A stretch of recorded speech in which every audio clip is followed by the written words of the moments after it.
চল চল।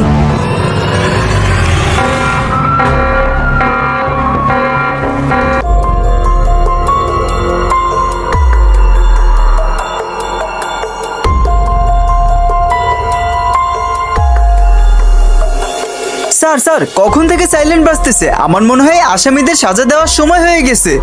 হ্যালো 1177, এই 2 আসামিকে রিমান্ডের জন্য অফিসে নিয়ে আসো। ঠিক আছে স্যার, এখনই আনতেছি। দেরি করো না, বড় সাহেব অপেক্ষা করতেছে। আজকে ওকে মেরে ওদের কাছ থেকে সব জানবে। স্যার আপনি একদম টেনশন করবেন না, আমি আর মজিদ এখনই আনতেছি ওদেরকে।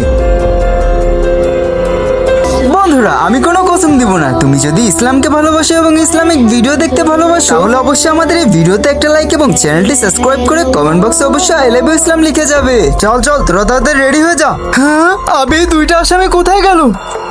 স্যার এখনই তো এখানেই ছিল, কোথায় গেল? আবে আমি 2 মিনিট কি ঘুমাতে গেছি, তুই 2 আসামিকেই ভাগিয়ে দিয়েছিস। স্যার কিভাবে? আমি তো আপনার চোখের সামনে পাহারা দিতেছিলাম। আর জেলের ভিতরে তো জানলা দরজা নাই, কোথা থেকে পালাবে? তোর সামনে পুরো জেল খালি পড়ে আছে, একটাই হুডি আর একটাই বিছনা। তাহলে কি ওই আসামিরা মাটির তলে চলে গেছে নাকি আসমানে চলে গেছে? স্যার আমি তো কিছুই বুঝতে পারতেছি না। চল দেখ, সামনে কোথাও আছে মনে হয়।